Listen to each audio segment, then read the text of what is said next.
سورہ فلق میں دنیاوی نقصانات سے بچنے کے لیے اپنے آپ کو اللہ کی پناہ میں دینے کا حکم دیا گیا ہے۔ سورہ فلق کا خلاصہ کیا ہے؟ کیا خلاصہ ہے؟ بولو۔ دنیاوی نقصانات سے، بولو، دنیاوی نقصانات سے بچنے کے لیے اپنے آپ کو اللہ کی پناہ میں دینے کا کیا دیا گیا ہے؟ حکم دیا گیا ہے۔ آخر میں نے سننا ہے، آخر میں نے سننا، اس لیے میں بار بار دہرا رہا ہوں۔ موقع مل گیا تو سن لوں گا، موقع نہ ملا تو پھر معاف کر دے استاد کو، یہ اس کی شفقت ہوتی ہے، لیکن یہ تو کہتا میں نے کل سبق سننا ہے۔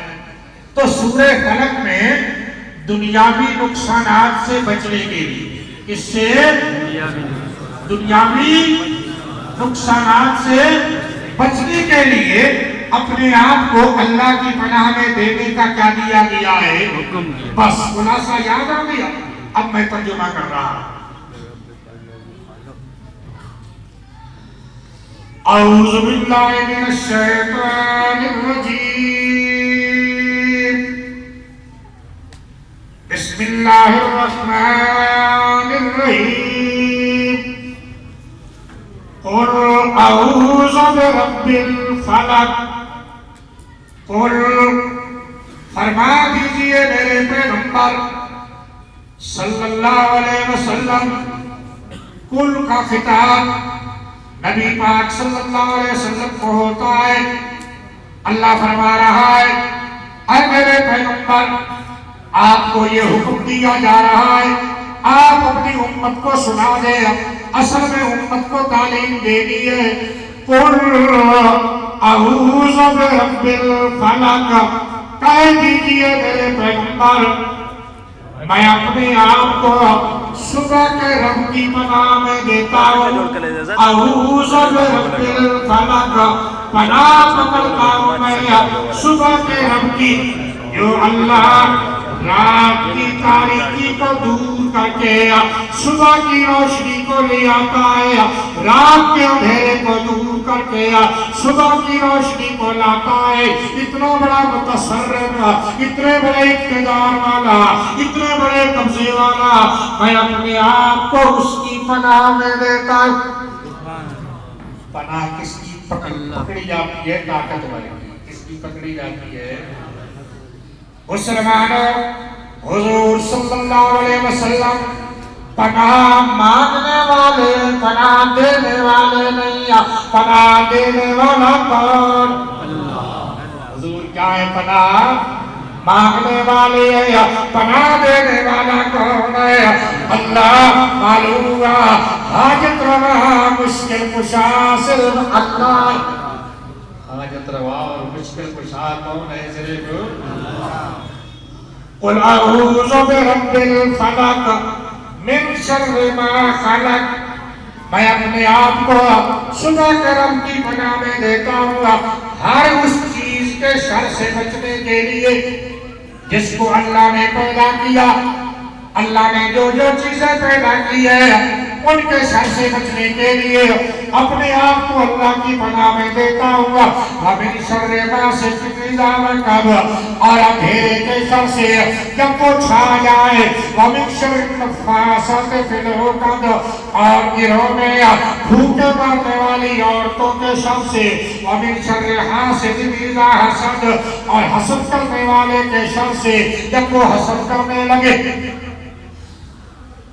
اللہ کی ایک صفت ذکر کی گئی ہے، صبح کو چیرنے والا، اور جن چیزوں سے پناہ مانگی جا رہی ہے وہ تین چیزیں۔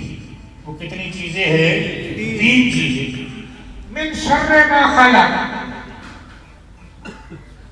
ہر اس چیز کے شر سے جو اس نے پیدا کیا۔ یہ تو عام ہوگی، ساری مخلوق وہ شامل ہو۔ اس کے بعد خاص کر کے تین چیزیں اور ذکر کی۔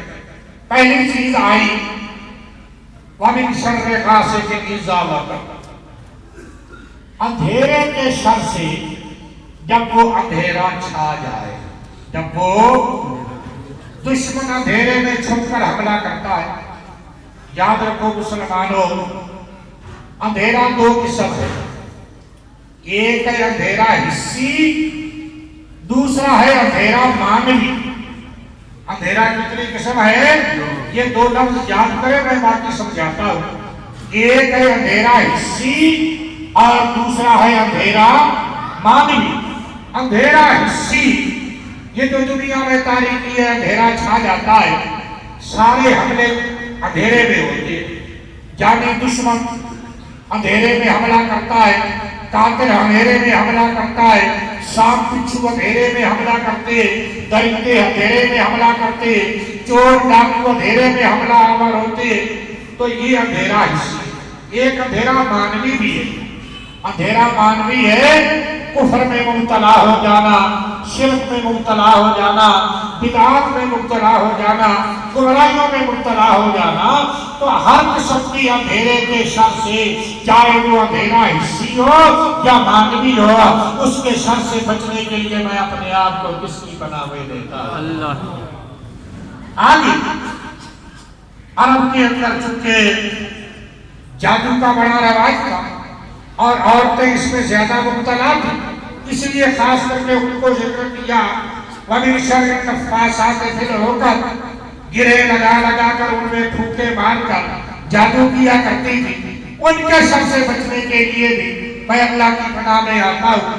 وَمِن شَرِّ حَاسِدٍ إِذَا حَسَدَ، اور حسد کرنے والے کے شر سے.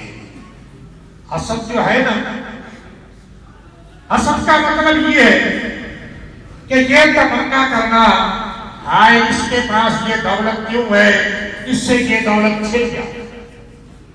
غیر کے پاس جو نعمت ہے اس کے زوال کی آرزو کرنا، یہ حسد اور یہ حرام ہے. یاد رکھو وَمِن شَرِّ حَاسِدٍ کے ساتھ اذا حسد کی قید لائی ہے. حسد کرنے والا جب حسد کرے، کیا ہو؟ جب حسد کے مقتضا پر عمل نہ کرے، اس وقت تک تو حسد کا ضرر خود حاسد کو ہوتا ہے. اندر ہی اندر وہ جلتا ہے، اندر ہی اندر کڑتا ہے، پریشان رہتا ہے. ہائے اس کی عزت کیوں ہے، ہائے اس کے پاس دولت کیوں ہے، ہائے اس کے پاس حسن کیوں ہے. لیکن جب حسد کے مقتضا پر عمل کرتا ہے، پھر معصوم کو اذیت پہنچانے کی کوشش کرتا ہے. اس لیے قرآن نے یہ قید لگائی ہے کہ حسد کرنے والا جب حسد کے مقتضا پر عمل کرنے پہ آ جائے، میرے مولا اس کے اس حسد سے مجھے بچانا، اس حسد سے مجھے کیا ہے. ورنہ جب تک اس مقتضا پہ عمل نہ کرے تو اس کا نقصان تو خود اسی کو ہوتا ہے. یہ مختصر سی باتیں اس سورت کے بارے میں نے کر دی. اگلی آ گئی سورہ الناس، جس کا قرآن کریم مکمل ہو رہا ہے. یہ سورت کا خلاصہ یہ ہے کہ دینی نقصانات سے، اس سے دینی نقصانات سے بچنے کے لیے اللہ کی پناہ میں آنے کا حکم دیا جا رہا ہے. سورہ الفلق کا خلاصہ کیا تھا؟ دنیاوی نقصانات سے بچنے کے لیے اپنے آپ کو اللہ کی پناہ میں دے دینے کا حکم دیا گیا. اب سورہ الناس میں دینی نقصانات سے بچنے کے لیے اللہ کی پناہ میں آنے کا حکم دیا جا رہا ہے تاکہ میرے دین میں کوئی نقصان نہ ہو. لیکن سورہ الفلق میں اللہ کی ایک صفت ذکر کی اور پھر جن چیزوں سے بچنے کی درخواست کی گئی وہ 4 چیزیں تھیں، 1 عام اور 3 خاص. یہاں سورہ الناس میں اللہ تعالیٰ کے 3 صفتیں ذکر کی گئی. کتنی؟ 3 صفتیں ذکر کی گئی ہے. اور جس چیز سے بچنے کی درخواست کی گئی ہے وہ صرف ایک چیز، وہ صرف کیا ہے؟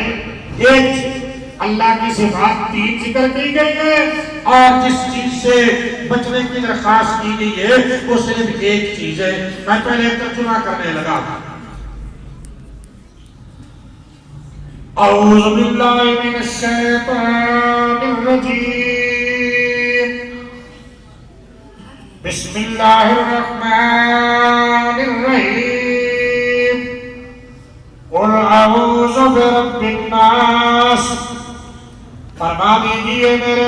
پیغمبر پناہ پکڑتا ہوں میں بے رب الناس لوگوں کے رب کی، مالک الناس جو لوگوں کا بادشاہ ہے، الہ الناس جو لوگوں کا الہ ہے، من شر الوسواس الخناس وسوسہ ڈالنے والے کے شر سے جو وسوسہ ڈال کر پیچھے ہٹ جاتا ہے، الذی یوسوس فی صدور الناس جو لوگوں کے سینوں میں وسوسے ڈالتا ہے، من الجنۃ والناس چاہے وہ جنوں سے ہو یا اور انسانوں سے۔ اللہ تعالیٰ کی تین صفات ذکر کی گئی ہے، رب الناس ایک، مالک الناس دو، الہ الناس تین۔ کتنی صفات ذکر کی گئی ہیں؟ تین۔ رب الناس ایک، مالک الناس دو، الہ الناس تین۔ اس میں توحید کے تین درجے بیان کیے گئے۔ توحید کے جو سورہ حدید اور سورہ حشر میں بھی بیان کیے گئے ہیں، یہاں توحید کے وہ کتنے درجے بیان کیے گئے ہیں میں ان کی وضاحت کرتا ہوں، یہ بات تو آپ ذہن میں رکھیے۔ ان میں توحید کے کتنے درجے بیان کیے گئے ہیں؟ تین۔ پہلا درجہ خالقیت۔ پہلا درجہ کیا ہے؟ خالقیت۔ رب الناس لوگوں کو پالنے والا، لوگوں کو پرورش اسی کو کی جس کو پیدا کیا۔ جس کو کیا کیا؟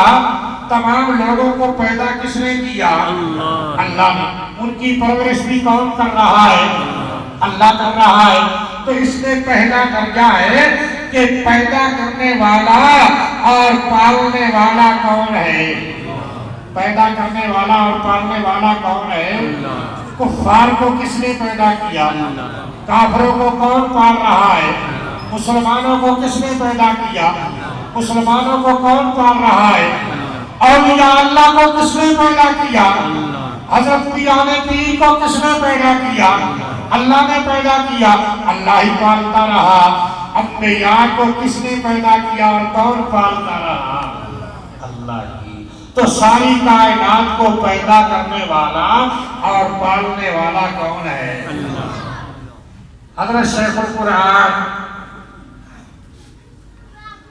مولانا غلام اللہ خان رحمت اللہ تعالی علیہ رب کا معنی کرتے ہوئے فرمایا کرتے تھے، آپ سب لوگ یاد کر لیں، رب الناس تمام لوگوں کا پالنے والا، تمام لوگوں کا۔ تو حضرت شیخ فرماتے تھے پالنے کے دو رکن ہیں۔ پالنے کے کتنے رکن ہیں؟ سب بولو، بچے بوڑھے اور جوان سب بولو، پالنے کے کتنے رکن ہیں؟ دو رکن ہیں۔ مثلا آپ نے اپنے گھر کے شیڈ میں کوئی پودا لگایا، آپ اس پودے کی پرورش کرنا چاہتے ہیں، پالنا چاہتے ہیں، تو آپ دو کام کریں گے۔ کتنے کام کریں گے؟ پودے کی جو نفع والی چیزیں ہیں وہ پودے کو پہنچائی جائے، اس کو پانی لگایا جائے، کھاد ڈالی جائے، یہ ہے نفع والی چیز۔ یہ کیا ہے؟ اور دوسری چیز ہے نقصان سے بچانا، نقصان سے اس کی جڑوں میں کیڑا نہ لگ جائے، آپ سپرے کریں گے کیڑا نہ لگ جائے، بکری نہ کھا جائے، اس کے آس پاس اینٹیں کھڑی کریں گے، چار دیواری کا بنائیں گے۔ آپ نے یہ دو کام کر لیے تو آپ نے پودے کی تربیت کر لی، پرورش کر لی۔ تو پودے کی کیا کر لی؟ تو رب کا معنی کیا بنا؟ نفع کا پہنچانے والا اور نقصان سے۔ حضرت شیخ القرآن مولانا غلام اللہ خان رحمت اللہ تعالی علیہ یہی تو بیان فرماتے تھے، نفع نقصان کا مالک کون ہے؟ نفع نقصان کا مالک کون ہے؟ ماشاءاللہ، ایک لفظ کے تو آپ مفسر بن گئے، رب الناس کے تو سب لوگ آپ مفسر بن گئے، آپ نے اس کی تفسیر یاد کر لی۔ رب الناس کا معنی ہے تمام لوگوں کا پالنے والا، اور پالنے کے کتنے رکن ہیں؟ سب بولو، اونچا بولو۔ ہے تو نفع کا پہنچانا اور نقصان سے بچانا، تو رب کا معنی بن گیا نفع پہنچانے والا اور نقصان سے بچانے والا۔ رب الناس تمام لوگوں کے نفع نقصان کا مالک، تمام لوگوں کے نفع نقصان کا مالک۔ یہ پہلا درجہ ہے توحید، پیدا کرنے والا اور آگے آیا مالک الناس، بادشاہ ہے سارے لوگوں کا، بادشاہ ہے جہاں جہاں جس کی بادشاہی ہوتی ہے اس بادشاہی میں حکم اسی کا چلتا ہے۔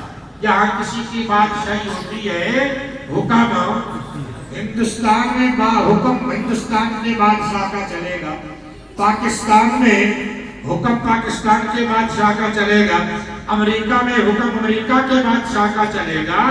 ان سارے بادشاہوں کے اوپر بھی ایک بادشاہ ہے جو ساری کائنات کا بادشاہ ہے، جو ساری کائنات کا بادشاہ ہے۔ تو ساری کائنات کا جو بادشاہ ہے، کائنات میں حکم کی کس کا چلے گا؟ للہ ملک السماوات والارض، للہ ملک السماوات والارض، آسمان زمین میں بادشاہی کس کی؟ یخلق ما یشاء، اللہ تعالیٰ اپنی بادشاہی میں کیا کر رہا ہے؟ یہب لمن یشاء اناسا، جسے چاہتا ہے صرف بیٹیاں دے دیتا ہے، بیٹا نہیں دیتا۔ وَيَهَبُ لِمَن يَشَاءُ الذُّكُورَ، اور جسے چاہتا ہے صرف بیٹے دے دیتا ہے، بیٹیاں نہیں دیتا۔ اور يُزَوِّجُهُمْ ذُكْرَانًا وَإِنَاثًا، جسے چاہتا ہے بیٹے بھی دے دیتا ہے، بیٹیاں بھی دے دیتا ہے، بیٹی بھی دے دیتا ہے اور بیٹیاں۔ کسی کو بیمار کرنا، کسی کو صحت دینا، کسی کا رزق بڑھانا، کسی کا رزق کم کرنا، کسی کو بیٹا دے دینا، کسی کا بیٹا لے لینا، یہ حکم کس کا چل رہا ہے؟ کائنات میں بادشاہی اللہ کی ہے، تو حکم بھی کس کا چلتا ہے؟ اللہ ہی کا چلتا ہے۔ تو پہلا درجہ توحید کا، ساری کائنات کو پیدا کرنے والا بھی اللہ اور ساری کائنات کو پالنے والا بھی صرف اللہ۔ دوسرا مالک الناس، سارے لوگوں کا بادشاہ، سارے لوگوں کا۔ اب تیسرا جملہ آ رہا ہے، تیسری آیت آ رہی ہے، فرمایا الہ الناس، معبود ہے سارے لوگوں کا، الہ الناس سارے لوگوں کا معبود، عبادت کے لائق معبود۔ معبود کون ہے؟ اللہ، اللہ معبود ہے ساری کائنات کا، عبادت کے لائق صرف اللہ ہے۔ اللہ کے بغیر کوئی عبادت کے لائق جو پیدا کرنے والا ہے، جو پالنے والا ہے، جو حکم چلانے والا ہے، وہی عبادت کے لائق ہے، اس کے بغیر کوئی عبادت کے لائق۔ یہی معنی ہے لا الہ۔ حضرت شیخ یہ باتیں بیان کرتے تھے، پھر آگے فرماتے تھے لا الہ لا الہ، حاضر ناظر کوئی نہیں، حاضر ناظر کوئی نہیں، پکارے سننے والا کوئی نہیں، حاجت روا کوئی نہیں، مشکل کشا کوئی نہیں، بیٹے بیٹے دینے والا کوئی نہیں، الا اللہ، مگر ایک لا الہ، بارش برسانے والا کوئی نہیں، الا اللہ۔ یہ پیغام کس نے دیا؟ جس کا نام نامیہ اس میں گرامی ہے، محمد رسول اللہ۔ تو توحید کے کتنے درجے بیان کیے آخری صورت میں؟ تین۔ پہلا درجہ پیدا کرنے والا اور پالنے والا، دوسرا درجہ ساری کائنات پہ بادشاہی کرنے والا، تیسرا درجہ ساری کائنات کا معبود۔ میں اپنے آپ کو اس کی پناہ میں دیتا ہوں گا جو سب کا پیدا کرنے والا ہے، سب کا پالنے والا ہے، سب کا بادشاہ ہے، سب کا معبود ہے۔ من شر الوسواس الخناس، وہ خناس جو وسوسہ ڈال کر چھپ جاتا ہے، پیچھے ہٹ جاتا ہے، اس کے وسوسے سے بچنے کے لیے علماء کرام موجود ہے۔ انسان کے دل کے ساتھ فرشتے کا بھی ایک مکان ہے اور شیطان کا بھی ایک مکان ہے۔ ہر آدمی کے دل کے ساتھ فرشتے کا بھی کمرہ ہے، فرشتہ بھی وہاں بیٹھا ہے اور شیطان بھی وہاں بیٹھا ہے۔ فرشتے کا کام ہے القائے خیر کرنا، شیطان کا کام ہے القائے شر کرنا۔ جب آدمی اللہ کا ذکر کرتا ہے شیطان پیچھے ہٹ جاتا ہے۔ شیطان کیا ہے؟ اللہ کا ذکر کرتا ہے پیچھے ہٹ جاتا ہے۔ جب غافل ہوتا ہے شیطان پھر آنے لگتا ہے، پھر وسوسے ڈال ڈال کر گمراہ کرتا ہے، گمراہی کے وسوسے ڈالے، برائی کے وسوسے ڈالے اور کئی وسوسے۔ آج جس دور میں ہم گزر رہے ہیں بے حیائی کا، ایک بات کہہ دوں ناراض نہ ہونا، یہ جو موبائل آ گیا ہے بے حیائی کا مرکز ہے۔ بے حیائی کا کیا ہے؟ مرکز ہے۔ اس میں ننگی فلمیں آ رہی ہے، خاوند کے ہاتھ میں بھی اتنا بڑا موبائل ہے، جوان بیوی کے ہاتھ میں بھی ہے یا نہیں؟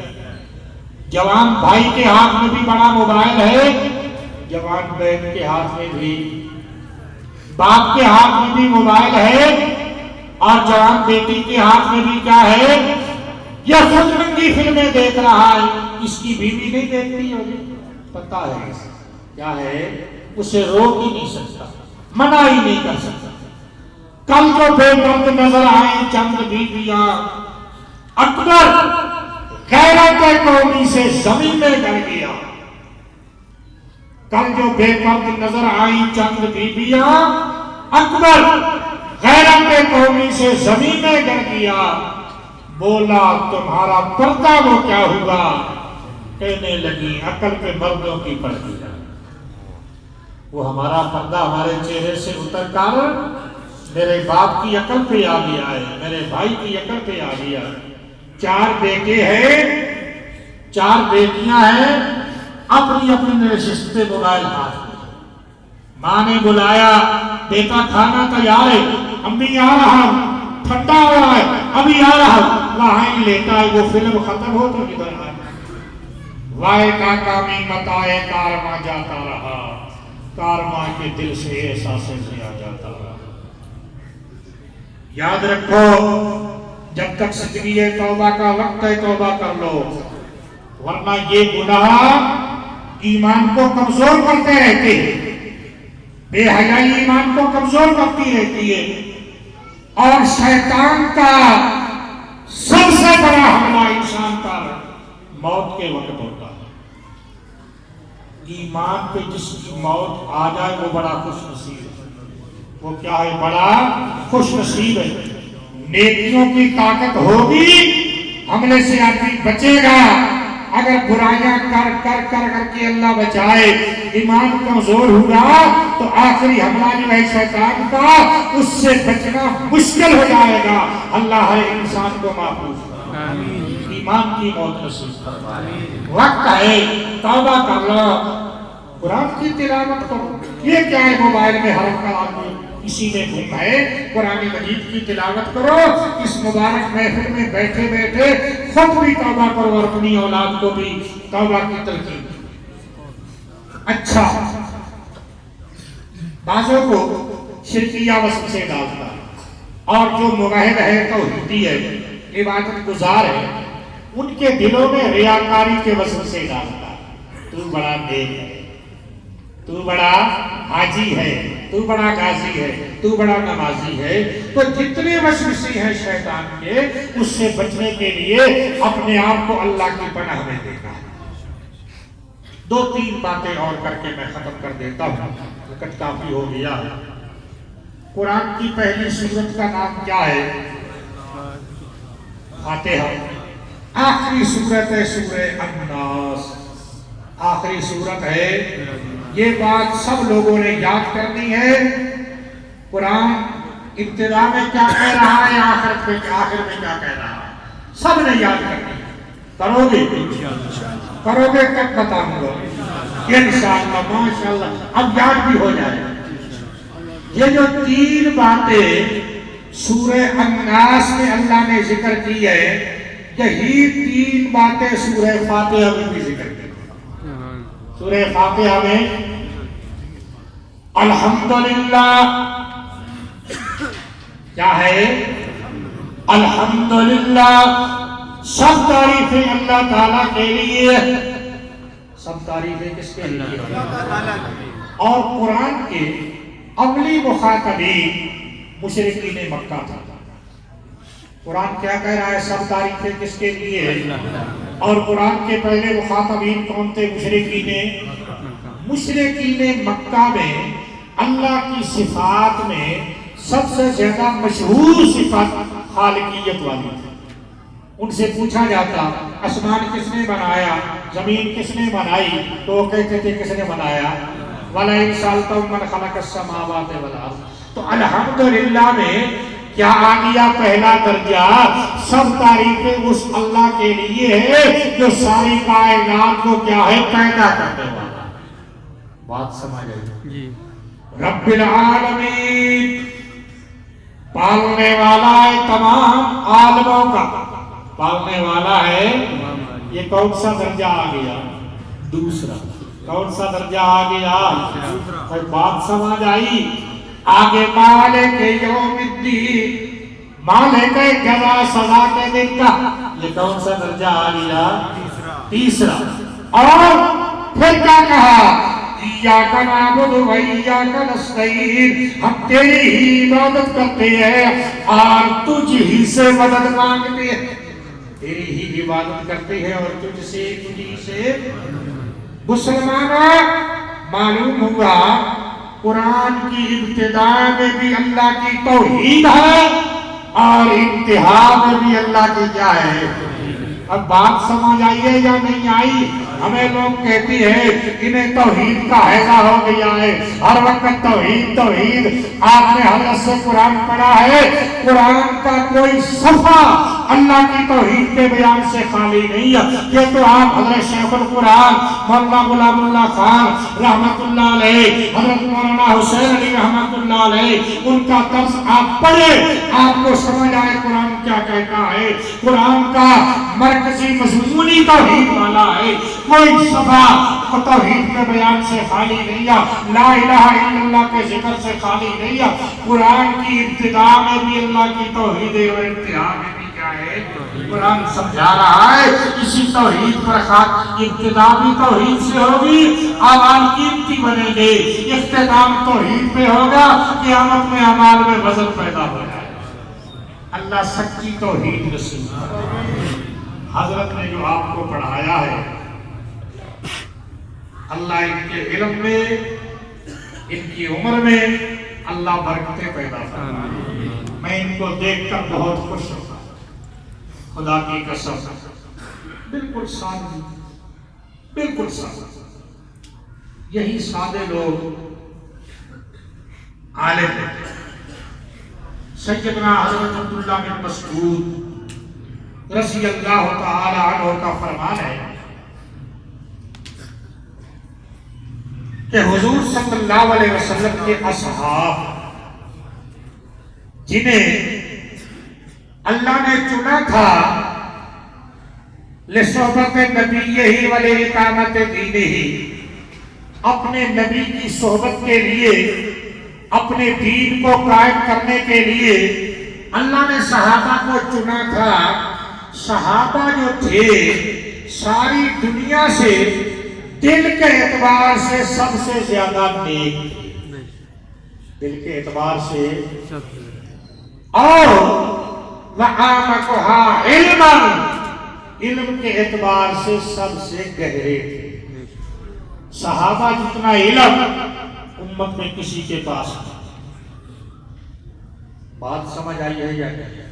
آگے اقلھا تکلفا، تکلف سے بہت دور، تکلف سے کیا تھے؟ بات سمجھ آئی کیسے تکلف سے دور تھے؟ کسی نے آ کر مسئلہ پوچھا،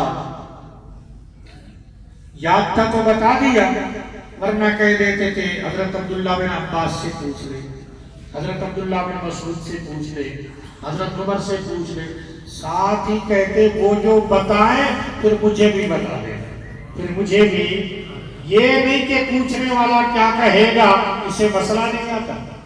یہ ہے تکلف سے دوری، یہ ہے ناراض نہ ہونا۔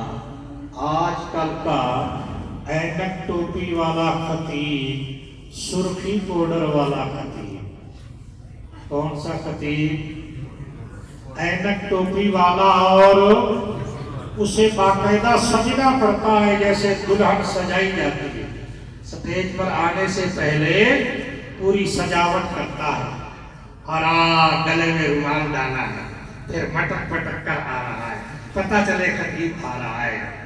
اس اینک ٹوپی والے خطیب، سرخی پاؤڈر والے خطیب سے کوئی مسئلہ پوچھے نہ آئے تو اسے آئیں بائیں سائیں کرنی ہی پڑتی، آئیں بائیں سائیں، ورنہ کہتا لوگ کیا کہیں گے اسے نہیں آتا۔ بات سمجھ آئی؟ اللہ جل جلالہ حضرت کے علم میں، عمر میں اللہ برکتیں پیدا فرمائے، آپ نے جو پڑھا پڑھایا اللہ اس کو اپنی بارگاہ میں قبول فرمائے، آئندہ اس سے بھی زیادہ کلاس بڑھانی ہے۔ اب اگر کوئی اور پروگرام ہے تو وہ الگ بات ہے جی، ماشاءاللہ، تو اب دعا حضرت کروائیں، اب اور کوئی بات کرنی ہے تو اب انشاءاللہ دعا جو ہے استاد العلماء، ہم سب کے مخدوم، جانشین شیخ القرآن حضرت مولانا اشرف علی صاحب مقدس سرہم العالی، وہ اختتامی دعا کروائیں گے۔